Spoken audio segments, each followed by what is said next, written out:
Hey everybody, Brian here with TrailGrid Pro, back for another awesome new product announcement and a new collaboration announcement.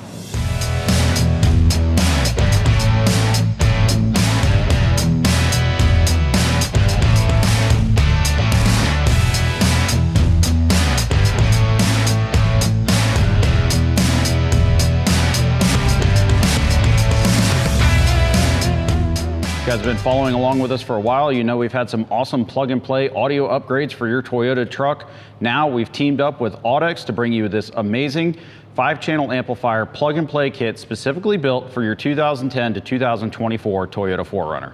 In previous versions of these kits, we've offered a 4-channel amplifier and powered subwoofer. Now you can add a full 5-channel amplifier to either your factory or an aftermarket head unit in your Toyota 4Runner.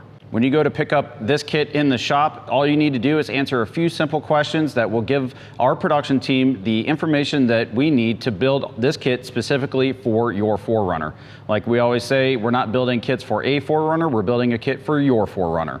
So it doesn't matter whether you have a 2010 to 2019 or a 2020 to 2024 4Runner, our team is going to give you exactly everything that you need to connect this to either a factory or an aftermarket head unit. Included in this kit is the main harness. This will run from the head unit down to the amplifier. You will also receive the specific end here that has the forks on it that we're going to connect to our amplifier later in this video. We're going to get the harnesses. So if you have a 2020 to 2024, you will get the T harness to connect to your radio. If you have 2010 to 2019, you will get this harness. If you are connecting this to an aftermarket head unit, we will also provide you the RCAs to connect to your RCA pre-outs. You also have the RCAs here that connect to the amplifier. AudX has taken this one step further and included actually a ground wire here so that the entire main AudX harness can be grounded to reduce any potential of noise or interference with the amplifier. So that's an awesome upgrade that's already wired into the system. Also included in this kit is all of the power and ground wire accessories that you need. So here we have the ground wire with the required 10mm bolt. We also have power wire with inline fuse. We also provide you pre-terminated subwoofer wires. So if you want to expand this system and use either the 8, 10, or 12-inch kicker down-fire subwoofer box, you will already have the wire to do that, or you can use it to add any aftermarket subwoofer that you would like. One of the greatest things about this kit is if you have a newer vehicle and you want to maintain that factory look with the factory head unit, you can absolutely do that. If down the road you want a little bit more sound, you want some more technology, and you want to swap out for an aftermarket head unit, this entire kit works in either situation. Literally all we need to do is just change out one end and connect our RCAs. Everything else stays the same, so don't be worried about, oh, I'm going to get this kit now and is it going to work down the road? It absolutely will. Like I said, it works with a factory or an aftermarket head unit. We've taken this kit even one step further. The kit will also include a amp mounting bracket. This will be pre-drilled, so the provided hardware can be used to mount your kicker 5-channel amplifier directly to the metal bracket, which will mount under your front passenger seat and keep everything nice and tidy and secure so it doesn't slide around when you're driving or when you're off-road. Nothing to worry about, a nice firm and secure mounting location under the seat. If you're looking to accessorize your kit even further, we also have an optional bass knob that can be added on. Again, this is completely plug and play and will give you that instant bass control right at your fingertips. Now that we've talked about all of the great options that this kit comes with, let's go over some of the tools that you'll need to complete the installation. All right, we're going to need a ratchet, either powered or manual. I always recommend having a couple of extensions. We're going to need a 10mm socket, a 14mm socket, and a 9/32 either wrench or socket to help us attach our amplifier mounting screws. Have a couple of panel removal tools here. Have a Phillips head and a flathead screwdriver, and then a 3mm Allen. The Allen will be used when we make the connections to our amplifier. All right, now that we've gone over everything that you are going to receive when you order this kit from us and the tools that you'll need to complete the job, now all we have to do is jump into the truck and we'll get all of these great items installed in our Toyota 4Runner. Let's begin disassembly of our 4Runner so we can get our awesome new 5-channel amplifier plug-and-play harness installed. So the first thing that we're going to do is we're going to start here at the head unit in the center console.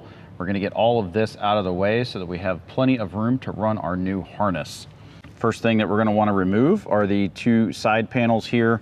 These you can usually just grab with your fingers.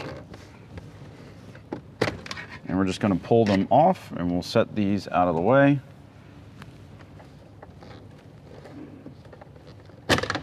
There we go. Next thing that we're going to do is remove the HVAC control. Grab here near the knobs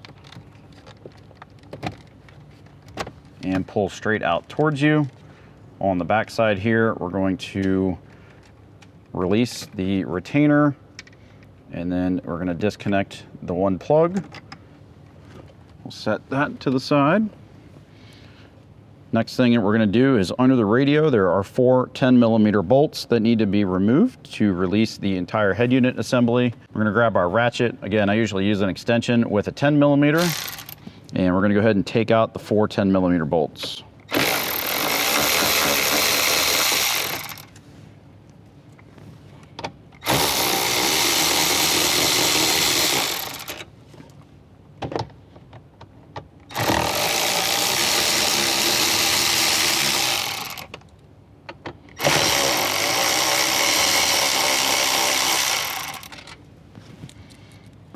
Normally, I would say put these in the cup holder for safekeeping, but here in a moment, we're actually going to pull the cup holder out. So I'm going to set these directly on the floor in front of me, out of the way, so that I know where they're at. All right, now we have those 4 10mm bolts out. We can go ahead and just gently pull on our factory head unit, and we're going to pull straight out towards us. Sometimes you do need to reach in behind and loosen up the wiring. And then at this point, we are going to disconnect all of the connectors on the back of the radio for right now, so we can get this out of the way.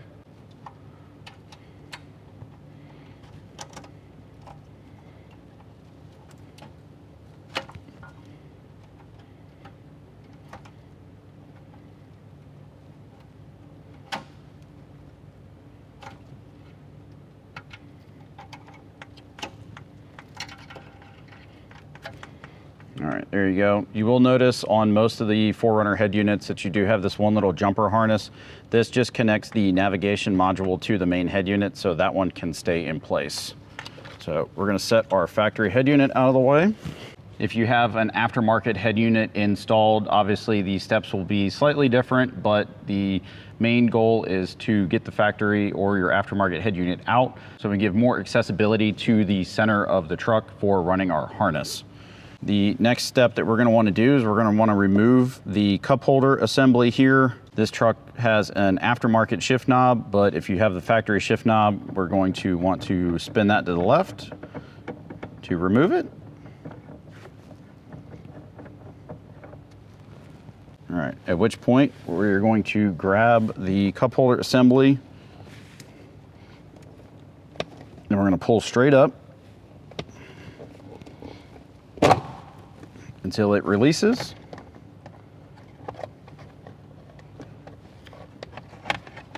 On the bottom of our cup holder assembly, we're going to disconnect any of the wires that are holding it in. So here we have one here towards the front. We're going to push the tab in and release it. And then we have the other connector back here. Again, depress the tab and disconnect it, and then we can get our cup holder assembly out of the way. The next piece that we need to remove is this little plastic trim piece here at the bottom of the cubby. That simply lifts straight up and out of the way. We then need to grab our Phillips head screwdriver, and we're going to remove the 2 bolts here.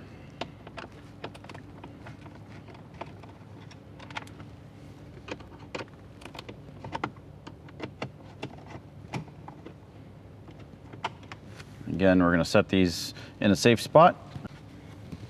That will free up our cubby. And you can pull that straight up and out of the way. We can then release any plugs that we have here on the back and remove your cubby. At this point, now we have our radio. We have all of the parts out of the center of our truck. This is going to give us plenty of room to run our main harness down from the radio along the transmission tunnel and under the seat to where our amplifier will eventually live. At this point, we're going to move down to the passenger seat and remove the seat. Next step of the process is removing the passenger seat. So we're going to need a panel removal tool and a 14mm socket. First thing that we're going to do is pop off the plastic covers here on the front of the seat mounts. So you can use a panel tool if you need to. I'm going to pop it up and pull it straight off. Sometimes you can just get under with your fingers and they will come off. And we're going to remove the two 14mm bolts.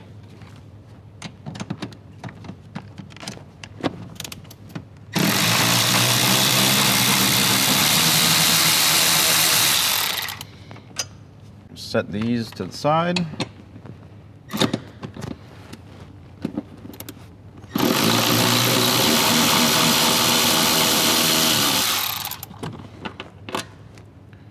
Now that the bolts are out of the way, we're going to slide our seat forward. So this one's a power seat, or if you have a manual seat, just slide it forward. That will give us better access to the bolts in the rear. All right, there we go. Now we're gonna jump behind the seat and take out the two rear mounting bolts. Now we're gonna pop off the rear cover. Go ahead and remove our bolt.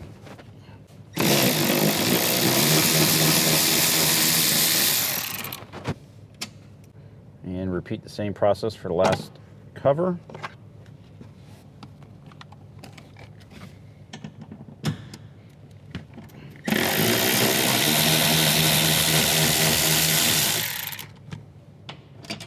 And we'll leave the rear bolts here in the back seat. With the 4 seat bolts removed, we're gonna go ahead and slide our seat back a little bit, and then we're gonna tip it backwards because we need to disconnect the connectors from the bottom of the seat.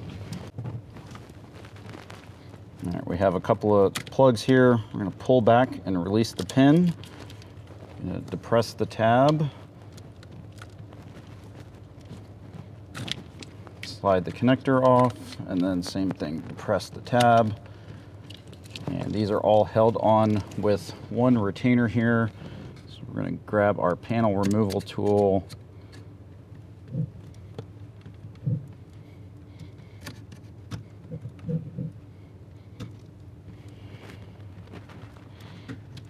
There we go. So all we're looking to do is remove the wiring harness. Our seat is now freed up. We're going to go ahead and remove this from the vehicle and set it off to the side.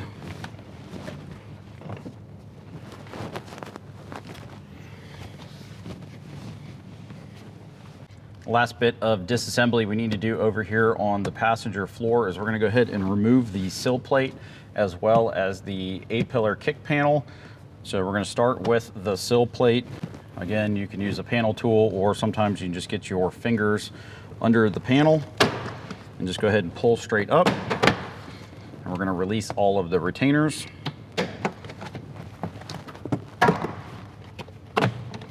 There we go. Check, make sure we still have all of our retainers. We'll set the sill plate out of the way.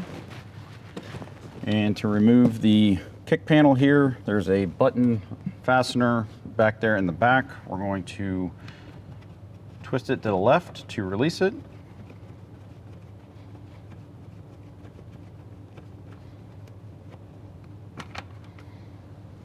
Go ahead and get that off.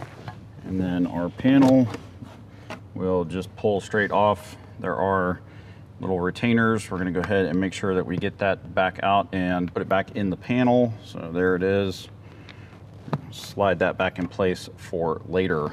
Removing these two panels is going to give us the access that we need later on when we start to run the power wire for our new 5-channel amplifier. Now that we've completed the disassembly of the interior of our 4Runner, the next step in the process is we're actually going to start installing our new plug-and-play kit with the harness and our power wire.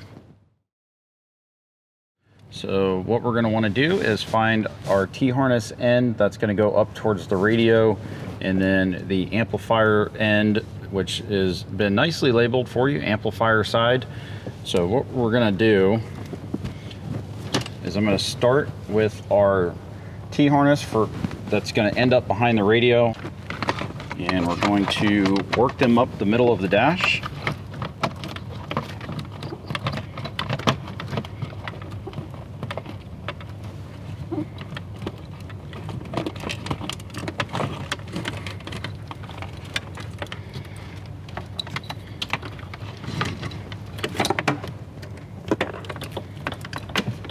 So what we have here are T-harnesses. I'm going to be showing you the install here in a 2020 4Runner with a factory head unit. So we have both sides of our T-harness. We have our black ground wire. We have our blue and white remote wire with our AM/FM antenna remote T-harness. And then the other wrapped cable here with the headphone looking jack on the end of it. That is for your bass knob. So what we want to do is we want to just kind of position these about where the head unit is going to go for now. We don't want to secure anything too tightly at this point.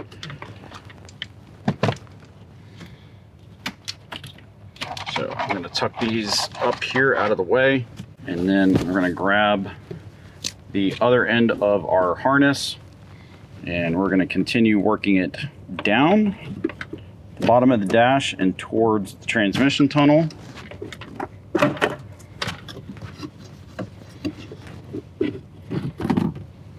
Just take your time, kind of feed with one hand and pull with the other. All right, we're going to continue down along this passenger side of the transmission tunnel.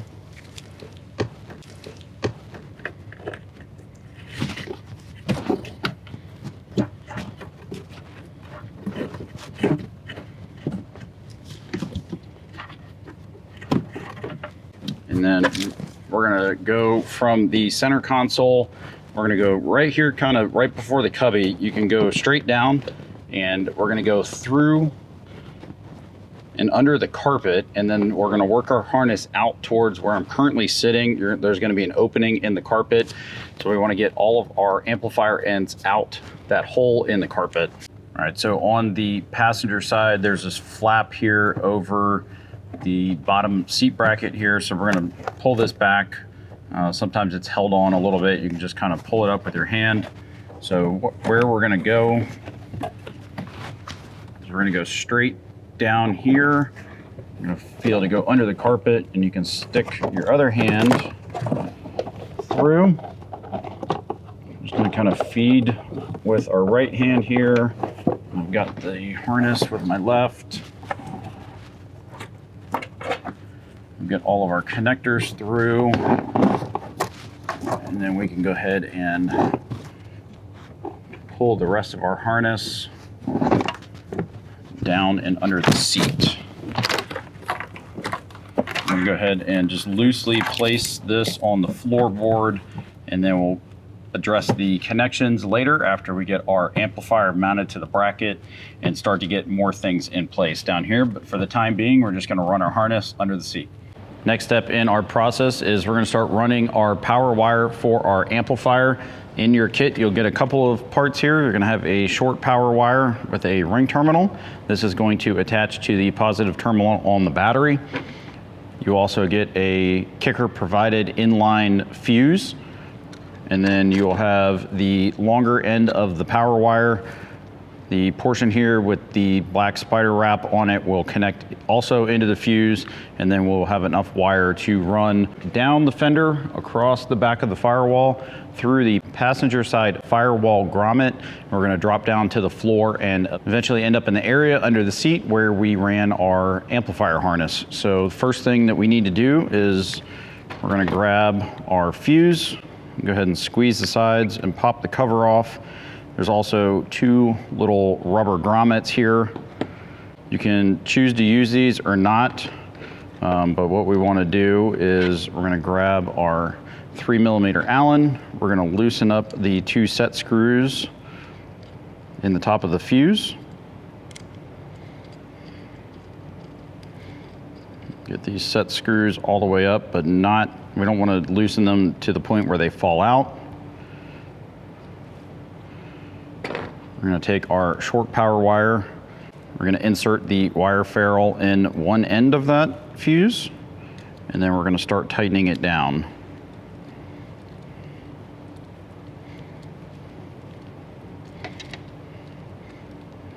Switch over and snug it up. Usually like to give it a little bit of a wiggle and then make sure that it is, once again, all the way tightened up and that set screw is nice and dug into the wire ferrule. We're going to grab the long section of our power wire and repeat the same process on the other side. So we're going to push the wire ferrule all the way in and tighten up the set screw.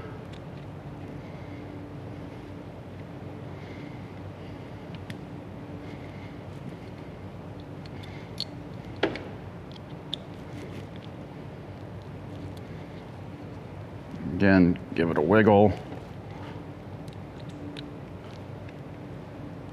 All right, and that is good and finger tight.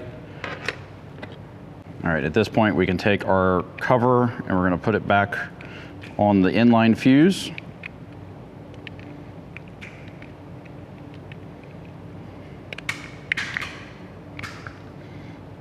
There we go. It should lock into place like that. And what we're going to do is we're going to pick our route for our wire. So let's go ahead and get the twist tie off.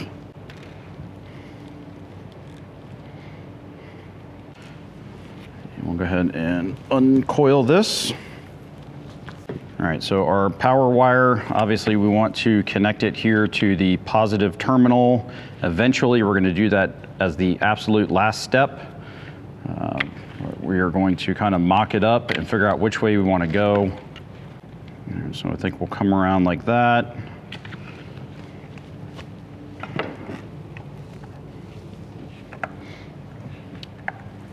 I think in this installation, we're going to go ahead and put our inline fuse right here. If you have other accessories, just kind of mount it wherever you need to. If you don't have any accessories, right on top of the fuse panel box is generally a pretty good location. We're going to use some super strong Velcro to do that.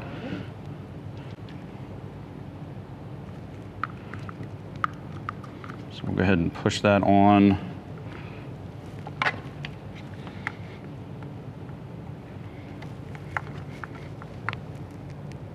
So that will give us enough to loop around and connect there. Now we're going to take the rest of our power wire and I'm going to try to tuck it behind as many things as I can, but we're going to go down the fender, go across you can see there where there's the main harness that runs across the firewall and over towards the passenger side.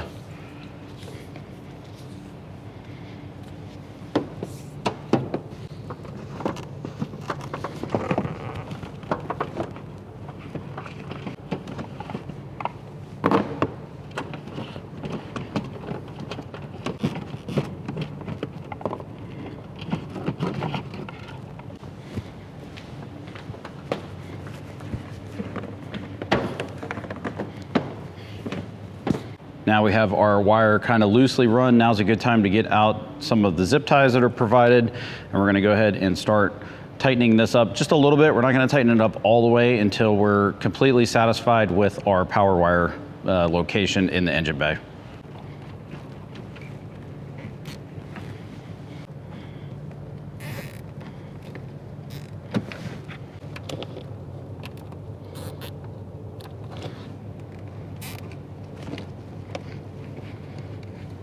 All right, now we have our power wire loosely run through the engine bay. The next step that we need to do is make a hole in the passenger side firewall grommet so that we can pass our power wire through and into the cab of the truck.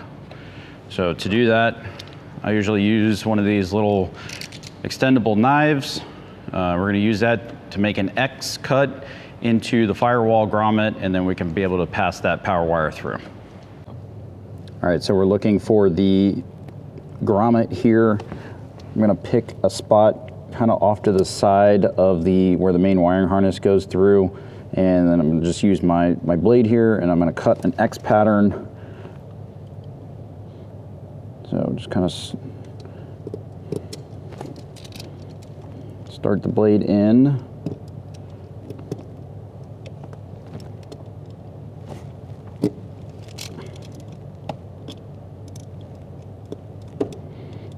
All right, cut down a little bit, and then I'm going to go the other way.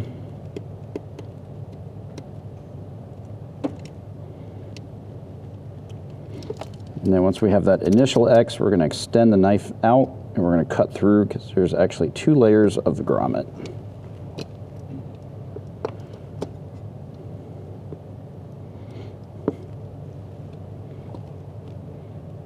All right. With the wire ferruled end of our power wire, we should be able to, if you made your hole big enough, we should be able to just push that straight through.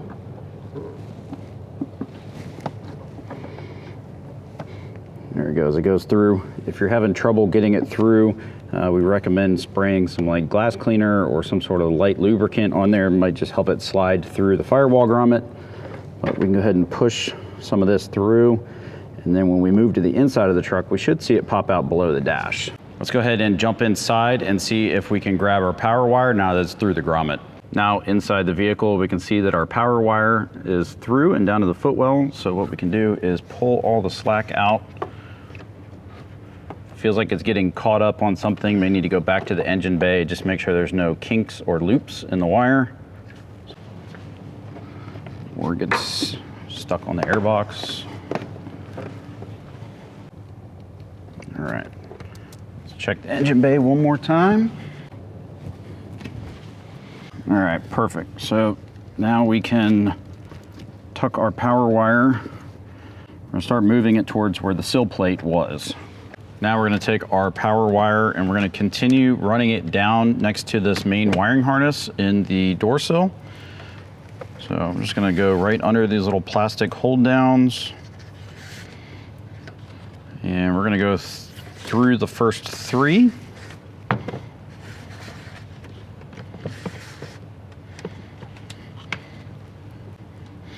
Use our panel tool here to release the tabs on the carpet.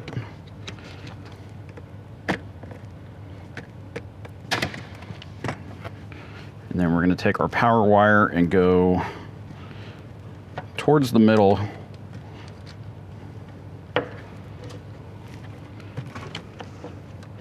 until we get it out here with the rest of our wires.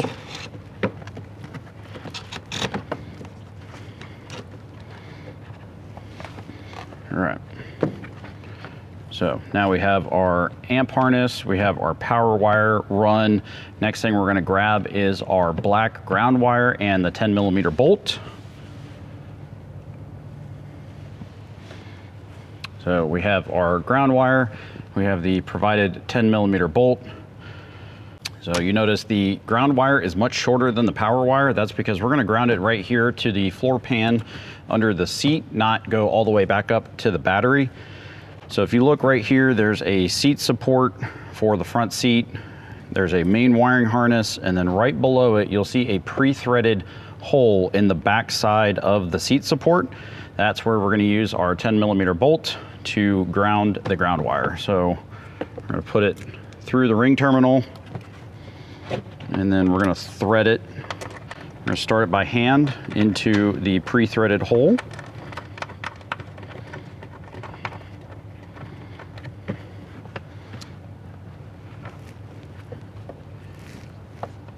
And I'm gonna route it towards the transmission tunnel because all of our power and ground is gonna be on the inside of our amplifier.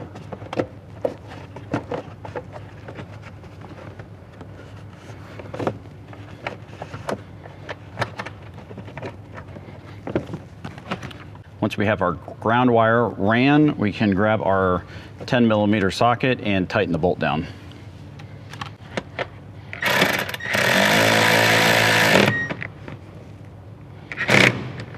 All right, so that is secure.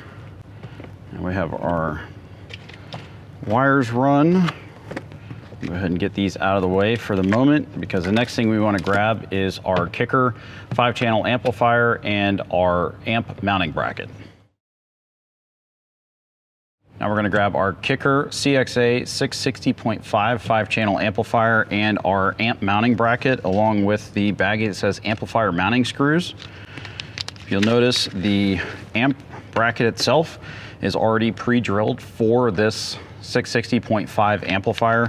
So what we're going to do is we're going to pour out our hardware here. We're going to have 5 sets of each of bolts, flat washers, lock washers, and nuts. So what we want to do is eventually our bracket is going to be positioned just like this with the label facing up.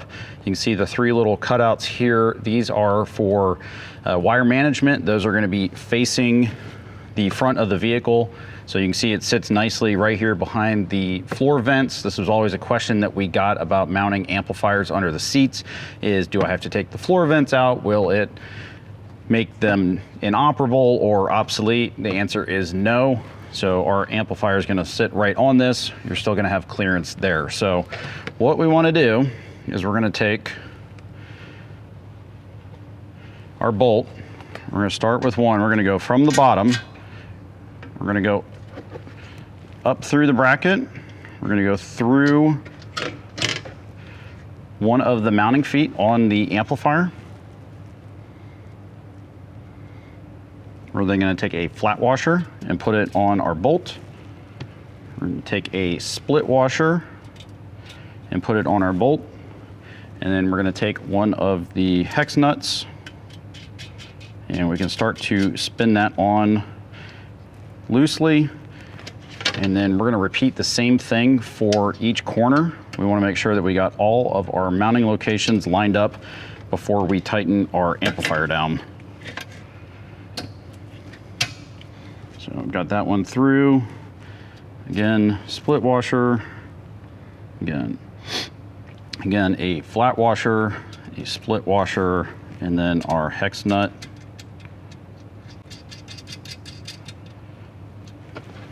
All right, moving to the other side. Again, take a bolt, go up from the bottom, grab our flat washer, split washer, and the nut.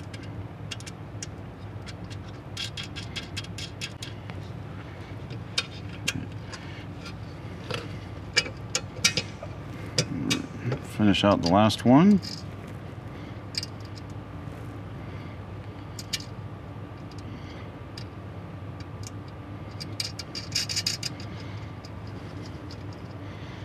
All right, so we've provided you one extra set of hardware, so just in case you drop it on the garage floor and it is never to be found again, you will have at least one extra set. So we'll take our extras and put them back in the bag. All right. So now what we need to do is, that one. We're going to use a 9/32 socket and a Phillips head screwdriver, and we can go ahead. Kind of found the easiest way to do this. Just kind of hold it, and then we're going to tighten it down with the screwdriver. Doesn't need to be like super tight. Hand tight will do just fine to hold this in place.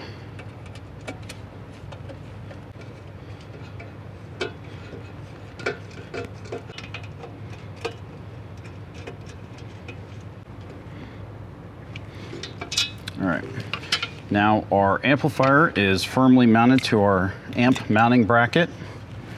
So you can see the way this works is it's going to line up on the 2 rear seat mounts. So when we put our seat back in, we're going to run the bolts back through there and it will clamp this down in place.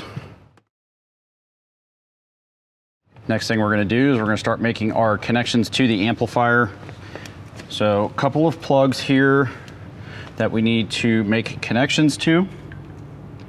The way that we've oriented our amplifier is so that our input side and our control side is facing out. Makes it a little bit more accessible to get to if you ever need to adjust anything. So the kicker kit will come with a set of these forked end connectors. Those are an 8-pin connector. All you're gonna do is line that up with the kit. And then it'll also include this RCA adapter. Our RCA adapter is a 14-pin connector. You'll notice there's a 14-pin connector there. Next harness you need is this remote wire connection. So that's going to be the 4-pin connector on our harness.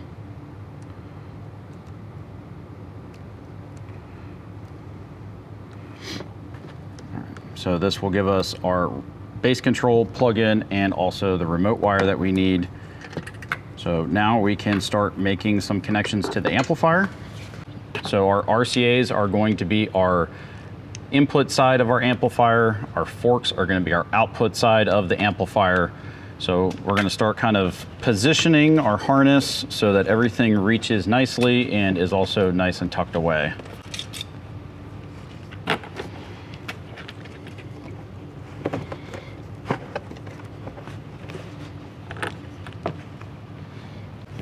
All right, we're also going to route our power wire. Our power and ground is going to be on the same side of the amplifier as our fork connectors. So we can route this nicely under our carpet, giving you plenty of wire here to make your connections with. So if you have extra, we're just going to tuck it away.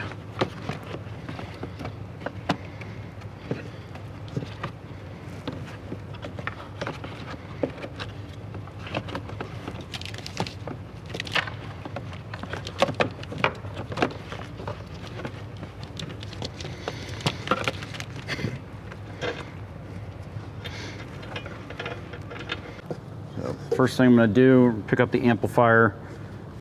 We're going to have our ground.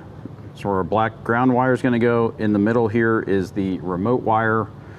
And then the plus 12V, that's going to be our power wire. And then we have our speaker outputs. That's going to be our forked connectors. Across the top row here, top row is amp 1, and then across the bottom row is amp 2. So that's going to correspond with a positive and a negative wire.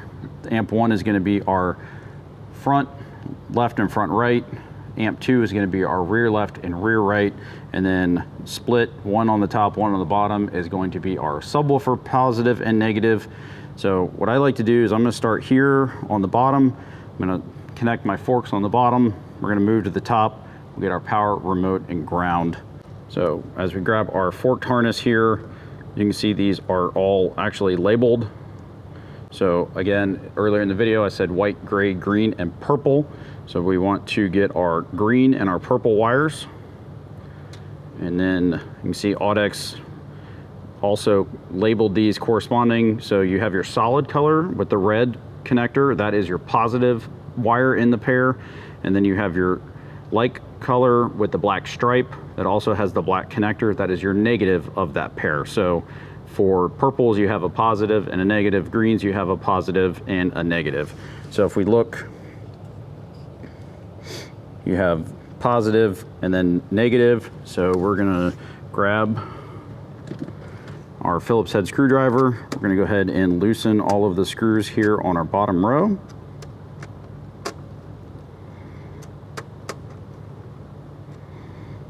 All right, so we're gonna do our greens first. This is our rear left, see RL right there. So we're gonna go reds positive.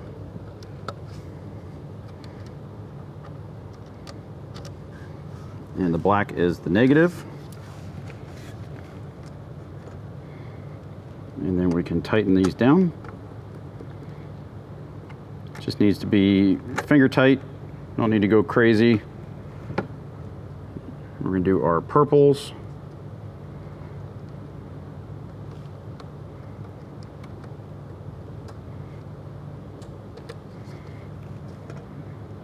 Make sure those are pushed all the way in, and we can tighten those down.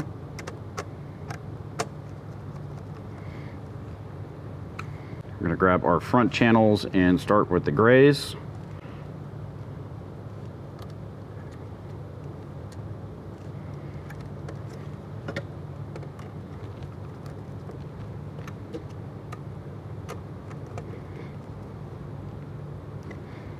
And finish it off with our white.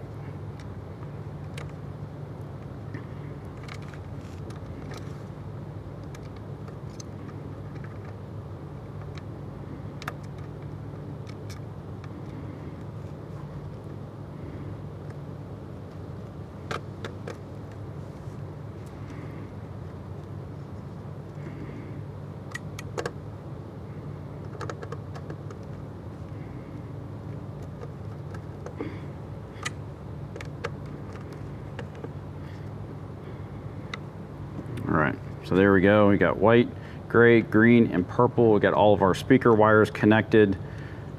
We're gonna go ahead and connect our subwoofer wire.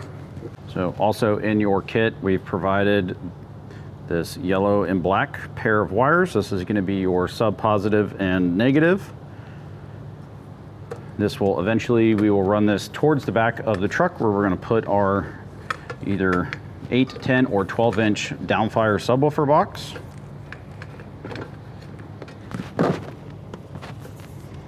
But what we want to do is we're going to connect these to the amplifier now. So we're going to start with our sub negative. That's going to go on the bottom row.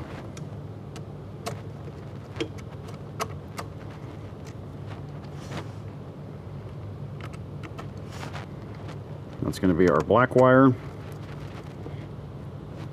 And our yellow wire will be our sub positive. It's going to go on the top row.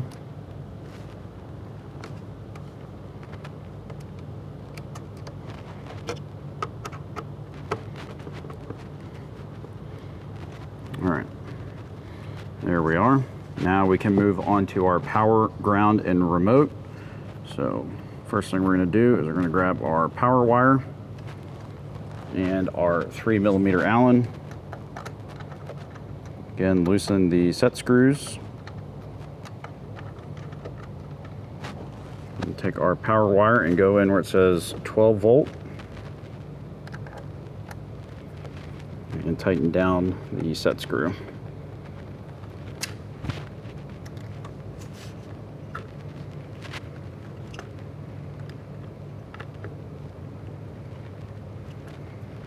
Give it a little wiggle, make sure it's not going anywhere. I'm going to grab the blue and white remote wire off of our harness. That's going to go in the middle.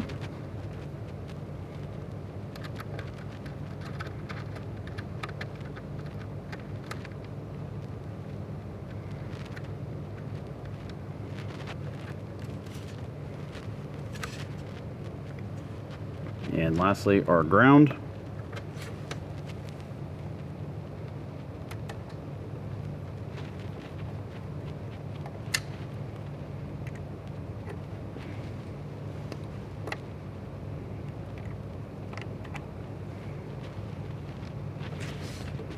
There we go. Just double check everything is nice and tight. We can now set our amplifier back down. Now is also a good time to run your subwoofer wire around and back towards the door sill so that we can run it towards the back when we're ready to install our subwoofer.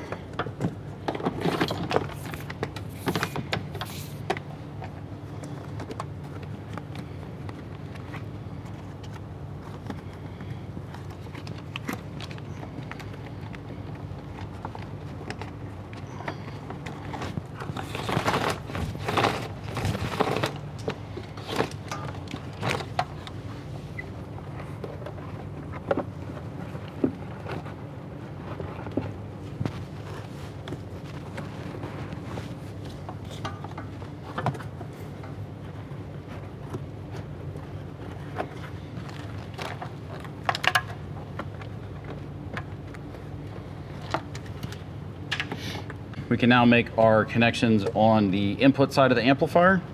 All right, so first thing we're going to connect is our remote base. So that's just going to plug right in there. We can then connect our RCAs. All right, so we have white is labeled front left channel 1. That is going to go into amp 1 left. Find our gray, that is our front right. That's going to go in amp 1 right. Now we got our green. That is labeled RL for rear left. That's going to go into amp 2 left. Our purple is going to go below it in amp 2 right. Our orange is labeled SL for sub left, so that's going to go in sub left here. And our red is going to go below it. All right, so there are the connections. Again, if you choose to ground out your harness, you can use the little provided ring terminal here. There's a couple of mounting screws on the amplifier. If you want to take one of those off and just ground it, you could put a larger ring terminal on here and you could ground it to the plate or to the amplifier. If you choose to ground here on the kicker amp, this is a T9, little tiny screw here. Actually take this out. Very carefully, you're gonna slip that through our ring terminal.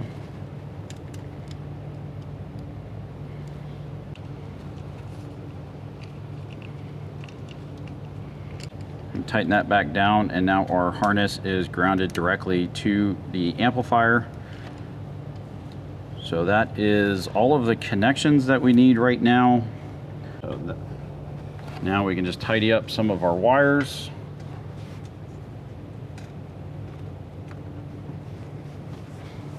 Another thing to check now that we've been handling the amplifier is to make sure that some of our buttons are set the appropriate way so that when we go to initially turn it on, that everything comes on like it should. The first one up here is fader. We want to have that actually pushed in. We want to keep our fade function in the on position. Input level, low versus high. We are going low level input because we're using the RCAs. So that is going to be in the out position. The next push button is your sub input. We're running our subwoofer off of the sub channel. So we want to have that pushed in for subwoofer. And then you can see that all of our amps and our amp gains and our crossovers, all of our dials are turned down to minimal. That's where we recommend starting with them. Once we get the head unit in and we're able to play some music, then we will come back down here and make some adjustments before we put it all back together. But we want to make sure that our dip switches, our push buttons here are all set so we can turn the amp on when it's time to. All right, while we're down here on the floor, let's go ahead and run our sub wire towards the back of the vehicle. So all we're gonna do is we're just gonna keep kind of following the wiring channel here.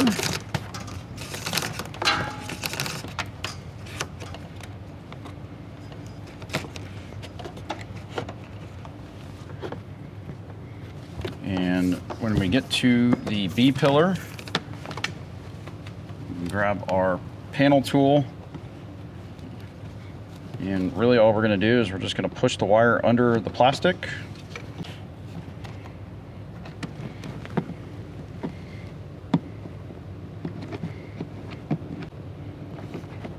Until we get to the rear door sill, we'll go ahead and pop it off. Again, we're just going to pull it off. We're going to keep running it towards the back. All right. Just going to pry up on the door sill.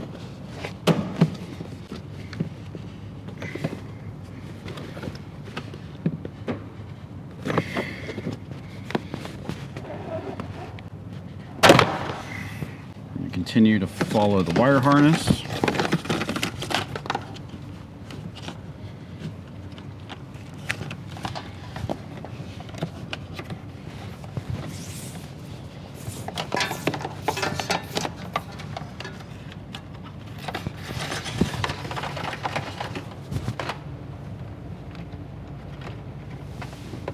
Till we get to the plastic by the back door.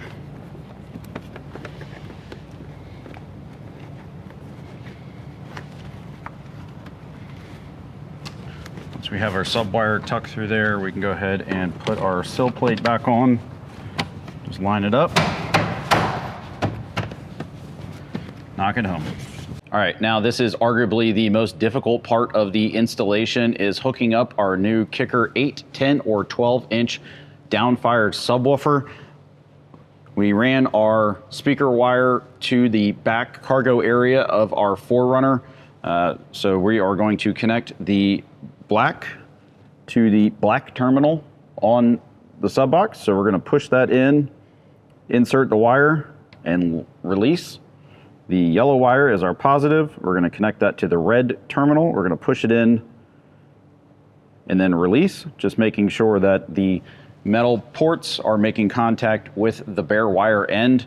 At this point, we can take our subwoofer. You can orient it however you'd like in the back of your 4Runner. So let's put it here. That way we have our nice kicker logo out. There is some hardware in the subwoofer if you choose to mount it down. We will be doing that with our new 5th gen 4Runner gear plate, soon to be released. I'm going to show you that in another video.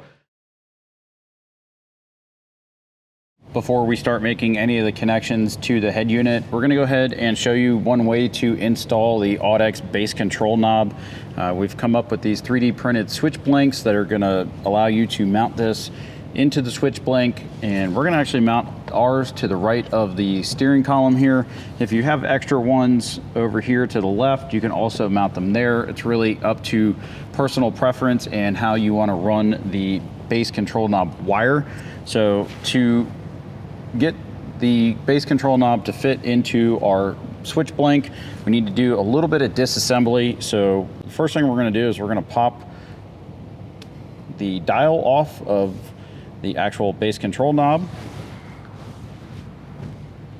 We're going to use a 10mm. You can either use your socket from earlier or a wrench, and we're just going to loosen that retaining nut.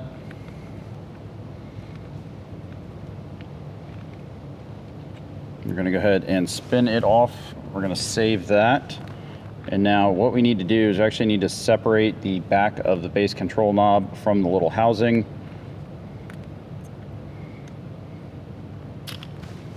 So we're going to pop the rear cover off, and then that allows us to get our actual bass control knob out of the housing.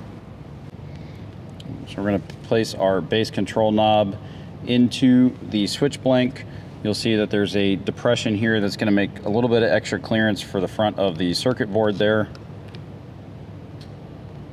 Get that lined up. Take the retaining nut and we'll go ahead and start that back on. Start it with our fingers, and then just very gently we're just going to snug it up. All right, now want to decide which way is up, and then we're going to turn the knob all the way to the left. That is the low setting, because on the knob itself is an indicator arrow, so we want to orient that to the actual low side. I'm going to push our knob back on. That way you actually have a low and a high indicator that corresponds with the dial setting. So now that we have this loaded in there, now we can remove our panel. I'll show you how to pop the plug out, and then all you're going to do is run your wire and connect to the back of your bass control knob. All right, so this is the panel that we are going to get access to. We're going to go ahead and put the bass control knob right here in this vehicle. So the easiest way to do that is down here, right where the customer has his pedal commander installed. We're going to get our panel tool, and we're going to pop that loose. That will free up this upper panel.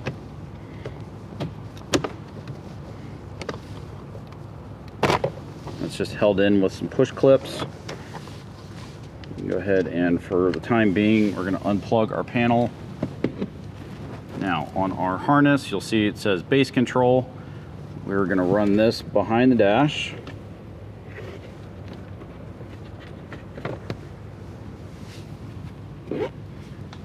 And then we have our panel. We're going to flip it over, and then we're just going to depress the tabs and push our button blank out. You can save that.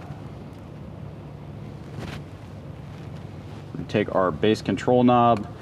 We had it set to low, so that's going to go to the left, and we're just going to work that into the panel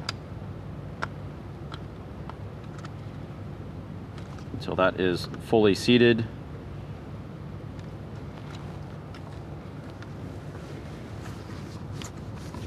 We're going to move our bass remote down to the lower position, and then all we need to do is plug it into the back of our bass control. We're going to plug back in our start stop button, pull the extra slack, and then we can put our upper panel back in place, and then lock in the bottom. And now we have bass control right here at our fingertips. Now we can start making connections to our head unit. All right, so in this actual part of the install, I'm going to show you the connections for the 2020 to 2024 with a factory head unit. If you have either a 2010 to 2019 with factory or aftermarket head unit, or a 20 to 24 4Runner with an aftermarket head unit, skip ahead right here. We're going to have chapter markers for small segments that cover each of the connections to each of those different setups.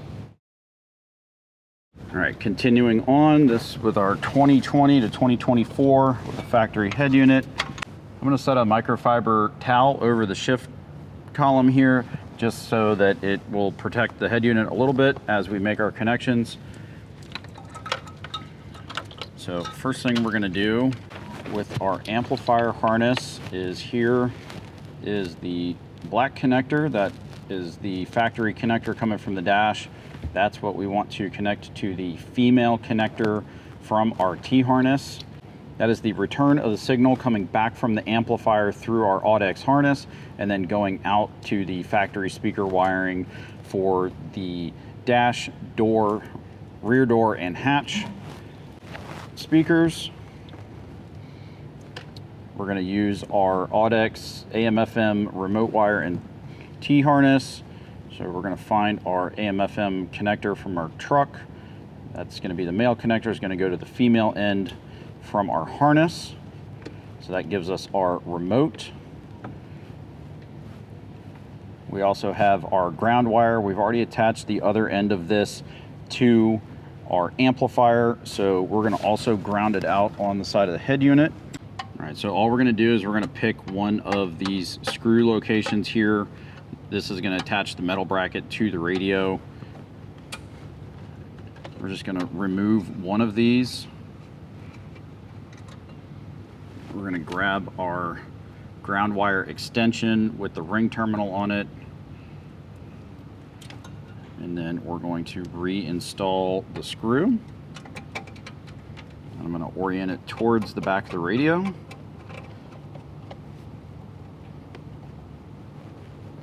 All right, that is firmly attached there. So now we have our ground, we got a remote wire. All right, now all we need to do is we need to start making connections back to the head unit. I'm going to start with the male plug from our AudX harness. That's going to go directly into the back of our factory radio. Again, this is the signal going out and going down to our amplifier. Also have our remote wire on our AM/FM adapter. We're going to go ahead and plug that in over here. And then the rest of it's just matching vehicle connector for vehicle connector. Going to go ahead and connect our white, that is our factory navigation antenna. We're going to connect the black, that is our factory Sirius XM. Connect our gray, that's our factory USB. And then we can go ahead and connect our main vehicle connectors.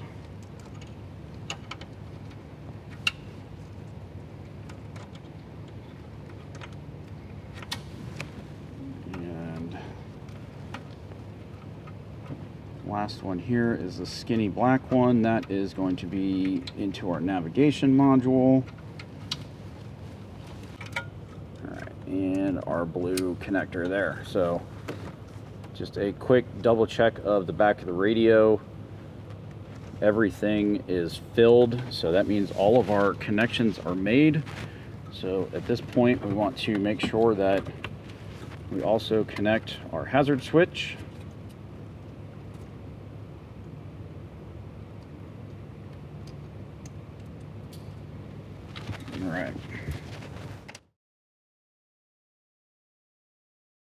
This segment is going to be applicable if you are installing this kit in a 2010 to 2019 Toyota 4Runner with a factory head unit. So here on the table, I actually have the factory head unit out of my 4th gen, but the plugs are still the same for all the way up to 2019. So as for demonstration, I have that, and then this is the harness setup that you will receive, again, for 2010 to 2019. You will already have the T-harness connected. Your remote wire, that's the blue wire with the white stripe, will be connected from your T-harness to your main harness. And then you have the ground wire. The other end of this will run down to the amplifier. We've also included an extension here with a bullet connector and a ring terminal on it. So what we're gonna look for on the back of our factory head unit is we're looking for a 6 and a 10 pin connector. So on this radio, you can see that they are right here. You will have the male end of the connector coming out of the dash of your vehicle. So what we're gonna wanna do is the male ends coming out of the vehicle will connect into the female ends of our T-harness. You then have the corresponding male harnesses that we are going to connect back into the radio. So the 6 pin will line up, the 10 pin will snap into place there. So essentially what we're doing here is we have audio signal coming out of the head unit, running down to the amplifier. It's then gonna travel back up the harness, go through the other side of the T-harness into the connectors coming out of the dash of your vehicle. That will send the signal out to the dash door and rear hatch speakers. And then the last wire to connect is the ground wire. This is optional, one way to connect it, but you absolutely don't have to do this if you don't want to.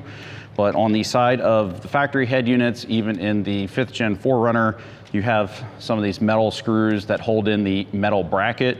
All you need to do is just pick one. We're just gonna take one of the screws out of the bracket, put it through your ring terminal, and then reattach it.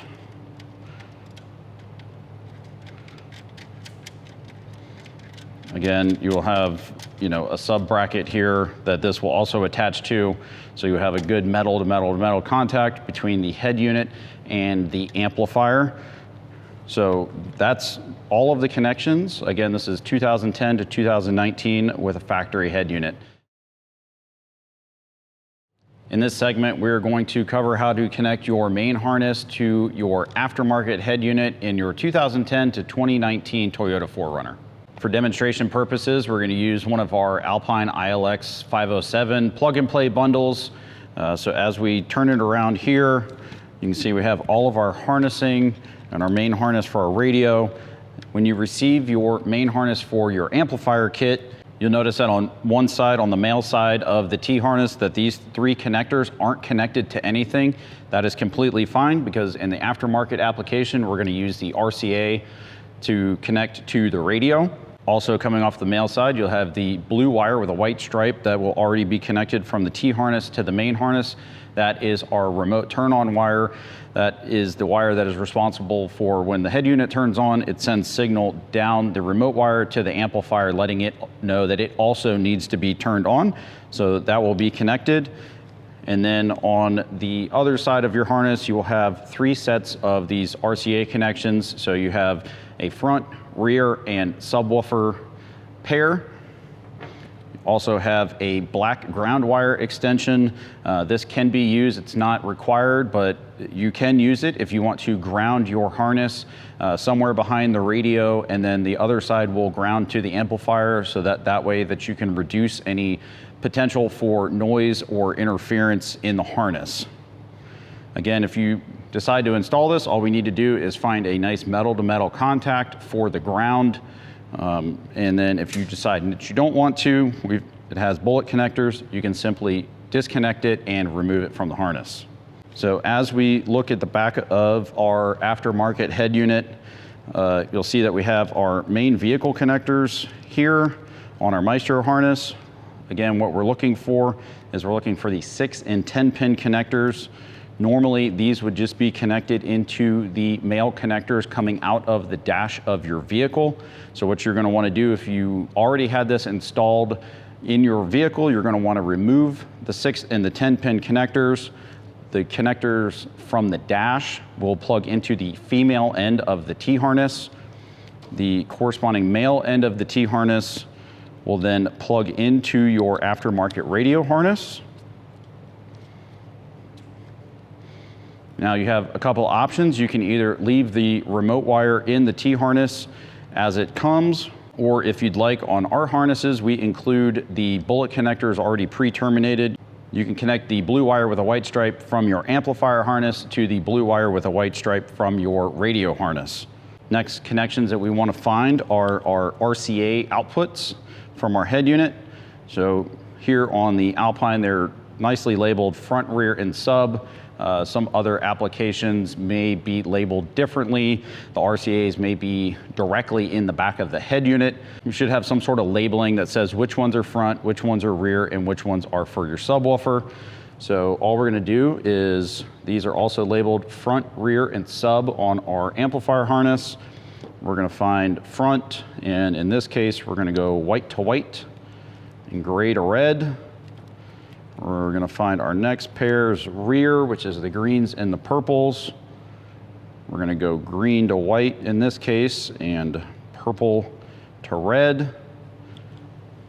And the last is our subwoofer. We're gonna go red to red and orange to white. One quick note about aftermarket audio, kind of the standard is white, gray, green, and purple. White is going to be your front left channel. Gray is going to be your front right channel. Green is going to be your rear left channel, and purple is going to be your rear right channel. So if you get these mixed up later on when you test it and your fade and balance is not correct, it's most likely because the RCAs are sending signal to the zone that they're not supposed to. So just go back and double check your connections here at the radio. In this segment, we're going to be covering connecting our main harness to our aftermarket head unit in a 2020 to 2024 4Runner. We're going to be using one of our Alpine ILX 507 plug-and-play bundles as demonstration for this. Here we have our main harness. This is the way that you will receive it when you order it from us. So we're going to be using the RCA bundles here to connect to our radio. The other side of the harness will have the connection to return the signal back to the vehicle. So basically the signal will be coming out of the head unit through the RCAs down to the amplifier, and then will travel its way back up the harness. This end will get connected back to the factory wiring, and that will send out your new amplified signal to all of your dash, door, and rear hatch speakers. So on the back of our radio here, we have our main vehicle connectors on our Maestro harness. The two connectors that we are looking for, we have the one single black connector here, and then the white AM/FM antenna adapter. If you already have your aftermarket head unit installed with this similar setup, you're going to remove the factory plug, male end of the plug that comes out of the dash from the black connector here. We are no longer going to need that connector, as we are now going to use our harness. So now the connector from the dash, the male end, will connect into the female end of our T-harness. We're then going to connect our RCAs. So you can see here that we have 3 sets. Kind of the general rule in aftermarket audio is white, gray, green, and purple. So you'll see that our white and our gray here are labeled front. Our white is our front left. Our gray is our front right. Our rear set here is green and purple. Your green is your rear left, and your purple is your rear right. And then we also have red and orange as our sub pair. So this is important knowledge to know, that when later on in the installation, when you start testing your system and you want to check fade and balance, if you send the signal to the front left and it is coming out of the front right, you most likely have your white and your gray connector flip-flopped. So make sure that you plug those in accordingly. So here on our Alpine, these are also nicely labeled. We're going to find our front out pair And we're gonna, in this instance, we're gonna connect white to white and gray to red. We're gonna grab our rears, the greens and the purples. We're gonna connect green to white and purple to red. And then our last set is our sub pair. We're going to connect red to red and orange to white. Now, this is an Alpine specific setup. If you have any Sony or any other aftermarket head unit that has RCA pre-outs, just look on the back of the head unit, find the notation of which is front, which is rear, which is sub, which is left, which is right, and then just connect your RCAs accordingly. Next connection that we have here is you have an option. You can use this AM/FM remote wire adapter. This will plug directly into the AM/FM adapter from your harness. So the male end will go into the female end of the harness, and then the factory plug coming out of the dash will be a male end that will plug into the female end here. If you have a harness that already has a remote wire on it, like our plug and play head unit bundles, we have the blue wire with a white stripe here labeled amp turn on. In our bundles, we already pre-terminate it with a bullet connector. You can connect the bullet connectors directly to each other, and that will also accomplish the same thing. All this wire is responsible for is letting the amplifier know that the truck and the head unit are powered on and that it also needs to be powered on. The last wire is our ground wire. We've given you an extension here. This is not absolutely required, but is generally recommended. All you will want to do is find a nice metal-to-metal contact surface to install your ring terminal. This will, again, ground out the main part of the harness from the radio all the way down to the amplifier to eliminate any potential noise interference or engine noise. Again, this isn't required, so if you don't want to install this, just disconnect the bullet connector and you can remove it from the harness. So we have our main harness and our RCAs and our remote wire, everything's connected. All right, so now what we can do is we can tuck all of our wires back in the dash. All right, there we are. So for right now, we're just gonna leave the radio just in the dash. The next thing that we need to do is jump back up under the engine and connect the power wire for our amplifier. Then we can turn the system on, give it a first check, make sure that everything's working, and then we can do some adjustments. After we're happy with everything, we'll put the entire truck back together. All right, jumping up to the battery, now it's time to connect our power wire for our amplifier. So I'm gonna use the post back here. So we're gonna grab a 12mm and take the nut off.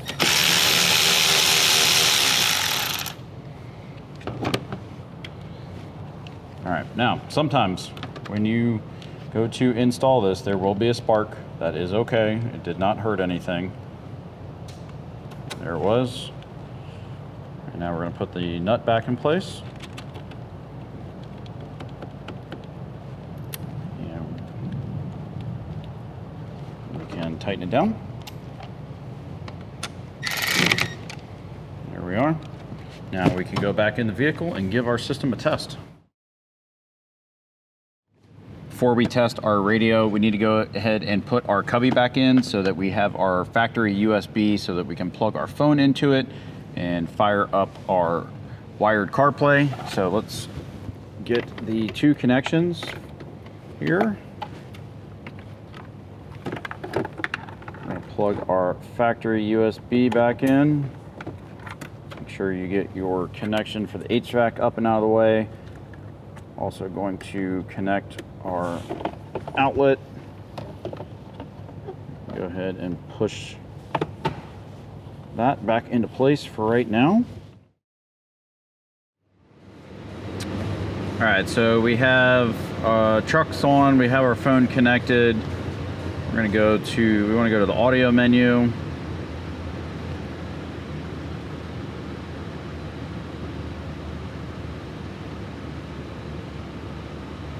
We're going to go down to sound and fader and balance. We want to check our fade and balance, so we're going to turn it up a little bit.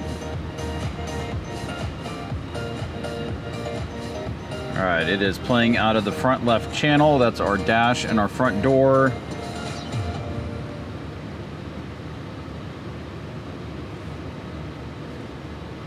Playing out of our rear left.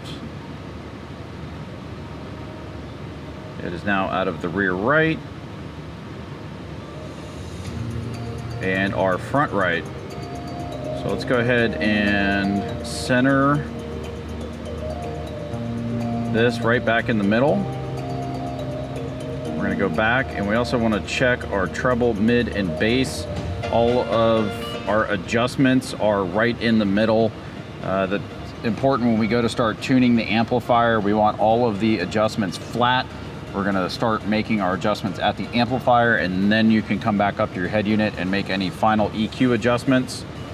So everything is where it should be here. The next step in our testing is we're gonna set the gains and the crossovers on our kicker amplifier.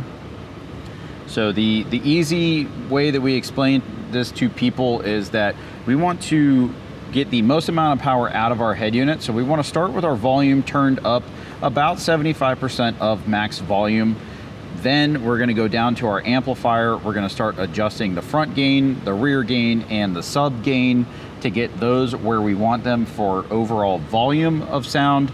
And then you can come back and in the treble, mid, and bass, make any other fine-tune adjustments to the EQ to really dial the sound in how you want in your vehicle. So that's what I'm going to do. I'm going to go ahead and turn the volume up, and then I'm going to jump down to the amplifier, and we will start making some adjustments. So when we talk about setting gains and crossovers on the amplifier, again, like I just said, we are going to start with the head unit volume up to about 70-75% of its max volume. We want the maximum amount of power coming out of the head unit to the amplifier.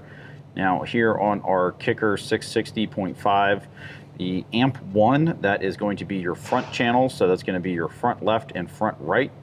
Amp 2 is going to be your rear left and rear right. Now keep in mind, in a 4Runner, the rear channel consists of the rear doors and the rear hatch. The front channel consists of the dash speaker and the front door. And then lastly, down here we have our subwoofer gain control, our crossover, and our bass boost. So the order that I like to do this is I like to adjust my amp 1 settings, then adjust my amp 2 settings, and then adjust my sub setting, my sub gain. And then once you get everything kind of up where you think you want it, this is going to be a lot of getting in the vehicle and listening, and then coming back over and making micro adjustments. But once you kind of get everything set the way that it sounds good to you, then like I said, you can pretty much just leave the settings alone and then go in and make any final tweaks in the head unit. So I'm going to go ahead and do some preliminary tuning on this, and then we will put the truck back together and enjoy our new system.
All right, now we have some preliminary tuning in here. A couple other things to take reference of. You do have the power light here. That just means you're getting power to your amplifier. And the one that you want to watch out for is the PRT, that is the protection light.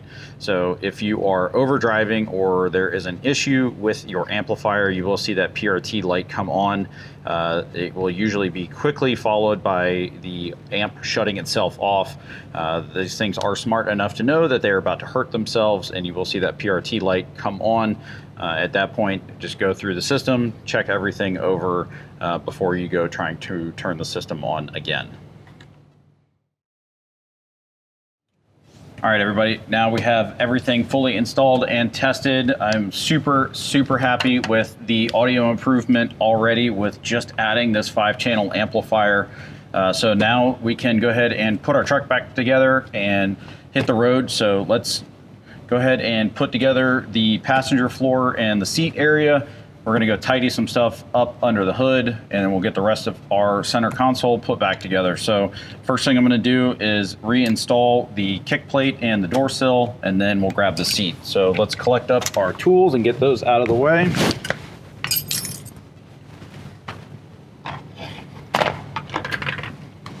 All right, we're going to install our kick panel back. So to do that, we're just gonna line up the pins. Make sure that it is lined up in the back. We're gonna grab our button retainer and we can just push that on. All right, we're gonna grab our door sill, get that lined back up.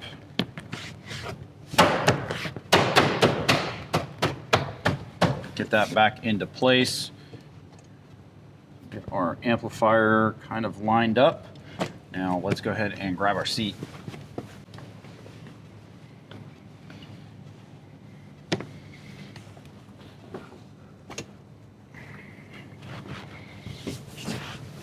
All right, so we're gonna gently place our seat over our amplifier. Let's go ahead and lean it back. We've got to make our connections to the seat. So let's go ahead and put the retainer back in, and then we can reconnect all of the factory plugs. All right, go ahead and lower our seat. Make sure you get the alignment pins on the front seat lined up.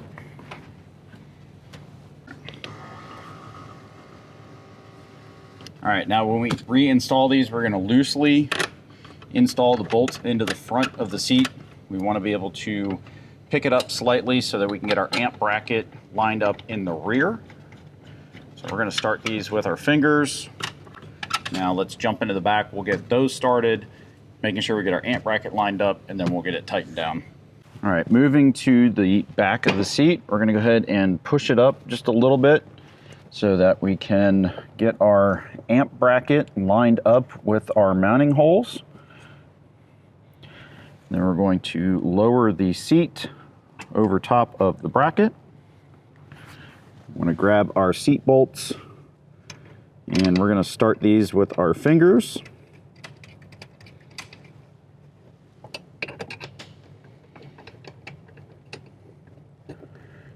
Once we have both bolts started, we can make final adjustments to our amp bracket. And then we're going to grab our 14mm socket and tighten these down.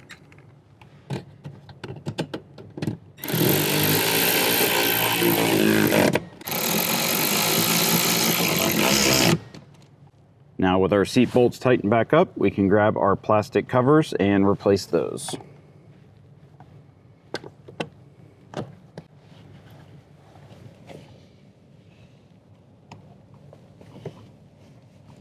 Now we can tighten up our front seat bolts. So again, our 14mm socket.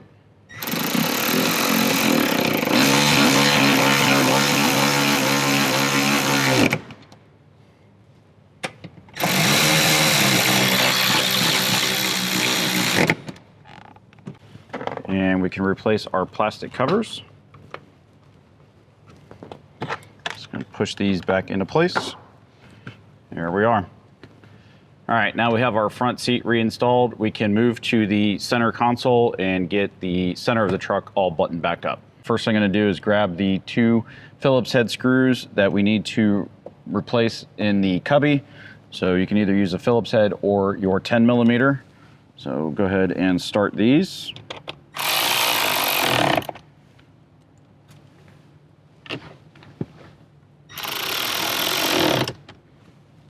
All right, with those two secure, the next piece we need is our plastic trim.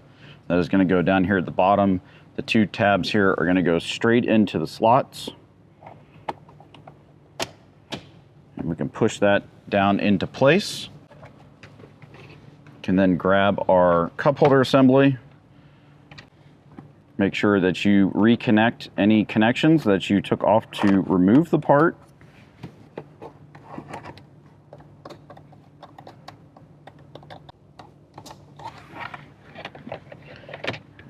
You're going to line it up here in the back and give it a good push. That snaps into place. We can then replace our shift knob. We now want to grab our 4 10mm bolts that hold in our radio.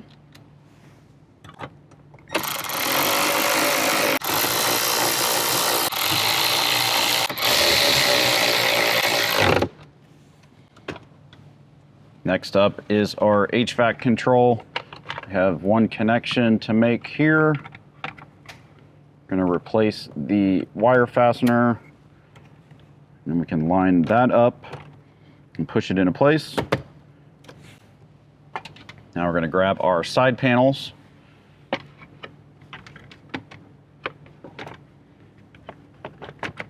Get them lined up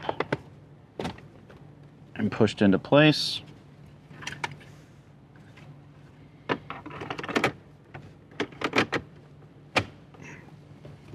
All right, so that wraps up the reassembly of the interior of our 4Runner. Thanks for hanging out with me for another awesome audio upgrade for your 2010 to 2024 4Runner.